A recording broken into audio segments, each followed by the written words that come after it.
alingaka nanu te de son âme repose en paix nga akasaki ndenge akota ko hôpital falaka kufa mais bela mawa abikisi ye nalingaka kutu mama na te mama moko ndoki affaire souffrir biso afinga biso na ba diaspora awa olandi nalingaka ye te mpe natika balinge jamais ebembe na ye eza feti na nga olandi donc mais basepelaka na liwa mutu te pardon basepelaka na liwa mutu te comment yo osepela na ebembe na ye ike bembe ya tsala mwana eza feti na nga yo zo compliqué ngani aza moto alibosa eza lokuta sali président de la république bokala ala salelaka mege 30 je mango te poani po mege 30 alongwa lelo mege 30 alongwa banda kala bongola mutema so mpe abengoli mutema ngo ya solo ye to mpenza abongoli yango kaka ndenge kindo donc toyebi mpe te voilà message okopesa na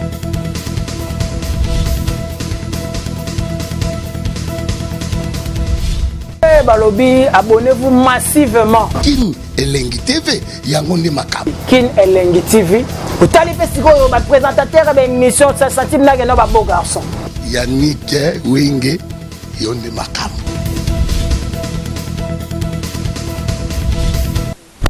Merci beaucoup, mesdames et messieurs, fidèles téléspectateurs de la 3x2 Kin Elengi Télévision. Merci pour votre fidélité. Vous êtes nombreux en train de nous suivre à travers cette émission Toso la Pona Congo. À travers cette émission Micro, il y a peuple, une émission de divertissement. Micro, il y a peuple, une émission à Congolais. Au bazar partout dans le monde entier, tu as Marabango, dans le cadre de l'émission. Alors aujourd'hui, le général Malila Makende, le fils du général Malila, moi, Micro Bélé, n'a pas été Lelo. Toso la sur l'actualité, Oyo, Ezeko Kalambo, on a vu au Congo, le fils du général Malila Makende, depuis là toujours le général Malila la passion beauté bonne santé kala mikolo belozo kala bote ba ndeko na nga Yannick Wenge mopanzi sango mbote na bino pe mbote na peuple congolais nyonso partout dans le monde ezala na kati ya mboka ezala libanda ya mboka donc bambote na bino général Malila le fils de général Malila Makende atindeli bino ya Nicole Belé, au Canada, tout le monde vous a dit ministre des Affaires étrangères, qu'on a la partie à Cape Town, moi, Réunion, Zalaki, beaucoup de l'année, pas mon agibino, message, Zalaki, ni au bureau de Sola, ministre des Affaires étrangères, tout pays, au ya et bisa ibino. Message, n'abisse, Tokendela, ministre des Affaires étrangères, pour Bagina, ambassadeur Mpoko, malgré ambassadeur Mpoko, à Kimagipo, Tobaso, Tojué, na salle, donc, Toko. Mutakalisé, voilà, obino pe bozo kuna, mais Dieu merci. Batimbisaki et ko kita na salle wala te po so koti na salle et ozala pesa bien te pour la misa mokonzi na bilamba na onyoso et longwa eza malamu te mais ça me passe sur aya kité atikala une hôtel. Voilà, mais ça ka bisa zala ki un po to bisaki ambassadeur mama tumba sokinani to bisaki eke nenga zawana tobisaki bapasi na biso en tout cas biso vraiment toza rejeté awa batafi ici tozaka vraiment rejeté olandi donc tozaka lokwa tozaka l'ambassadeur te na kati ya mboka oyo donc tozaka papa olandi donc makambo nyonso oyo elekaka awa ambassadeur na biso akipaka biso te ata ambassade ezaka toujours okangama soki moto ake osalisa passeport alongwe awa ke ça ça passe tu botel nae avant 3 jours 4 jours passeport et bimaka kaka aza pe na moto moko wana tindaka ye awa moto moko boye ko atindaki awa ya kozwaka bambonga ba passeport donc azwaka bambonga ba $400 $500 bani donc mbongo wana ye mtaola yango toyesaki mama ministre so akosunga biso alongolela biso nanu ambassadeur mpoko wana pasa komi koko asa komi koko toluka pe ambassadeur mosusu bako na mona ite yo po kangane photo po mutu ndenge wana ngala ko za ata pembene te na kangane photo po na une interview na yango la kangane photo na une émission na. OK, ça va. Voilà, donc yokutu ozuma chance wana biso to kangana photo tam susu na neto zaina ba ambassadeur. Yeah. OK, merci beaucoup. Yeah, merci beaucoup le général Malila. Merci. Voilà. Ok, message na yo l'équipe makasi to beta lisolo consultation de le président de la République a oto ya mbaba tout au moni Moïse Katumbi ba bemba banani ba tutu bayaki na ba mama ya pondu réaction na bino ba combattant eza nini comme na consultation esalami na mboka na biso Congo.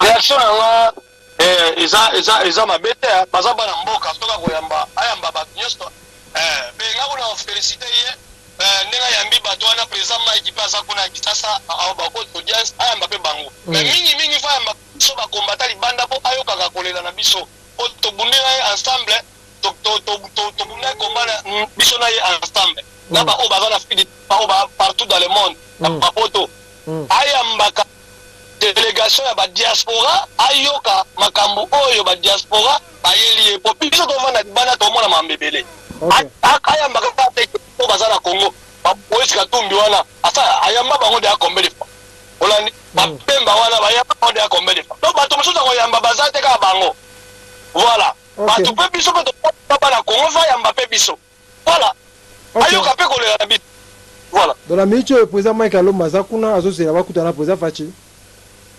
Ouais, Mike Alomba en tant que président ya FCC, ya FCP pardon, président FCP Mike Alomba. Donc azawana na ba pichungwene, bazosala ba démarche déjà d'ici là dans la minute président de la République fa ya mabango.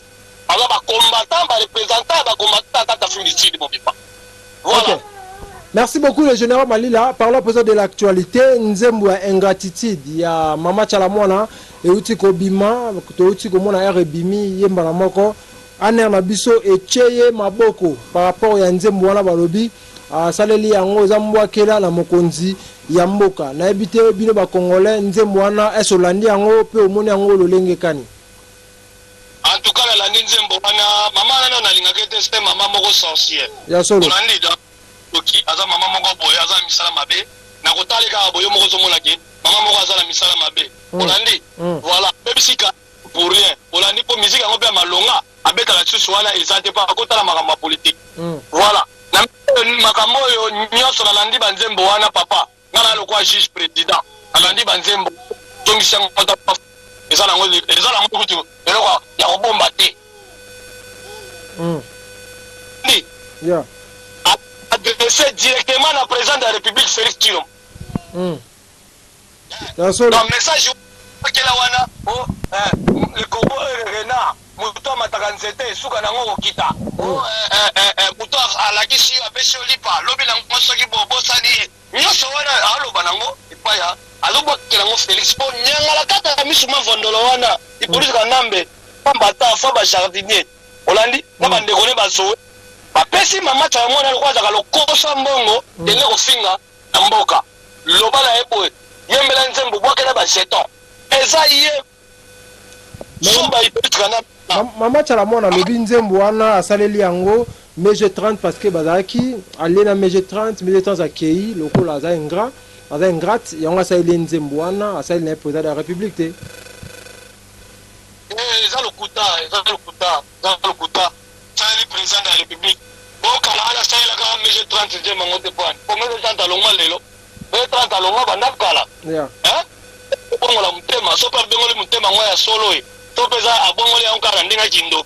Donc, tu es bipété. Voilà. Mais ça, mais ça européen na mama Chalamwana nini to pe bande ko baluba o baza contre pouvoir en place président Fachi to pe mama Chalamwana no message ni européen ça est parce que azolanda biso na émission ya soto sala o mama wana na lingaka na luté de son âme repose en plein air ça qui n'est kota ko hôpital falaka kufa mais na mawa abikisi na lingaka good mama na te mama kondoki affaire so biso afinga biso na ba diaspora awa Olandi nalingaka ete pe na tika linge jamais ibembe na ye za feti nanga Olandi donc mais ba sepela na liwa mutute pardon ba sepela na liwa mutute comment yo o sepela na ibembe na ye ibembe ya tsala mwana eza feti nanga yo compliqué ngani aza mutu libosa papa mama bele ba kufi kuna ba este tsala mwana leki ba onani bon angosimodo na rolo bakaki no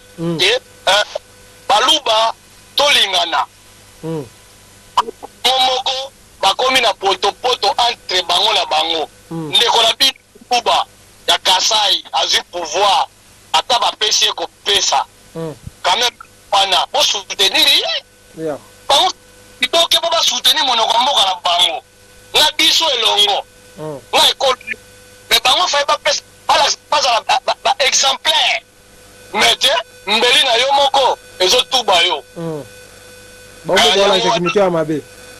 bango moko nano olani bango mo baalakisa na motema mabe voilà po balingi moto oyo ndeko na bango ya moluba te sokotango yo olingi ndeko ya moluba te yo ozolinga ngai général malila mpe nalinga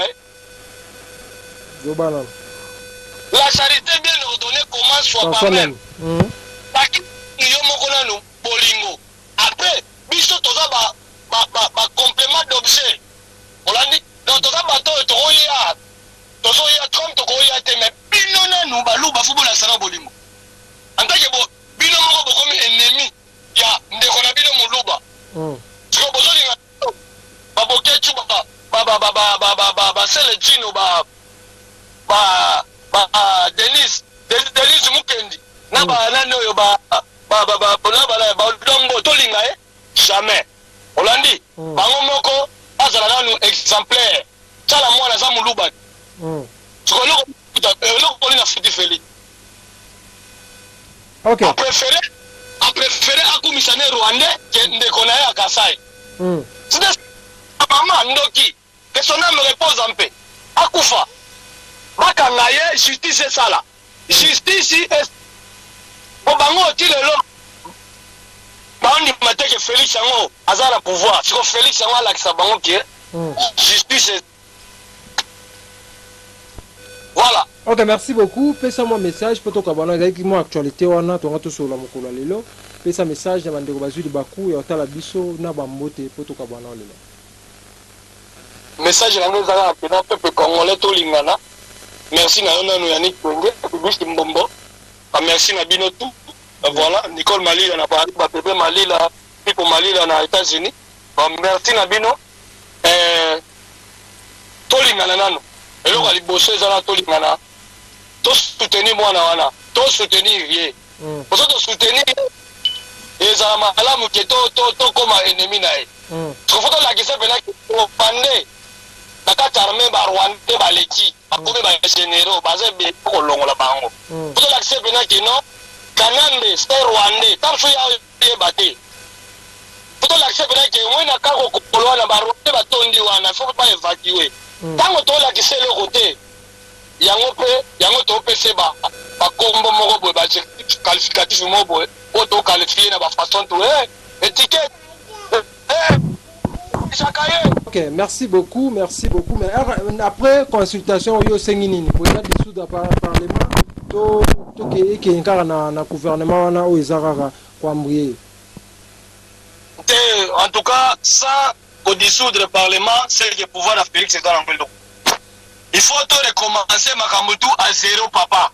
Ok. Félix, à président de la République, yes ou non? Yes. Il faut la majorité dans le Parlement. Pour Makamou ya Goloba, tu vas respecter. Si l'on a une minorité dans le Parlement, tu vas le Makamou, tu vas été. Voilà. Merci beaucoup. Aboui Makambouana. Ok, pesa dembote to kabwana yo, pesa dembote. Ouais, mbote na ngeza na pa na yo nanu Yannick Wenge. Merci. Voilà, les journalistes. Mbote na ngeza na bana Kaida Nyoso, donc voilà. Mbote za na bana Kisasa tout, donc voilà, ba Bokechwa Yambo, Général Malila, Nicole Malila, voilà. Donc les journalistes tout ba bibi Mbombo bino tout. Voilà, ba Air Zoom ratakate ingeta. Merci beaucoup, mesdames, mesdemoiselles et messieurs, amis fidèles téléspectateurs. Ça n'est fini pour aujourd'hui. C'était pour moi un grand plaisir, un réel plaisir de recevoir pour vous le général Malila Makende, le fils du général Malila, mesdames, mesdemoiselles et messieurs. Nde esengo ezaki wapi koyambaye na émission la biso lelo. Tika te kimi ankolo ingela mabota mabino mozaki belé kotala émission la biso oyo ngai wa bino moto ankolo Yannick Wenge na na esengo ya ko présenter bino émission oyo. Merci beaucoup na batutu bozaka branché kotala émission la biso. Tika te kimia ya Yesu Kristo masi ya mwana tata Nzambe e ingela o mabota mabino.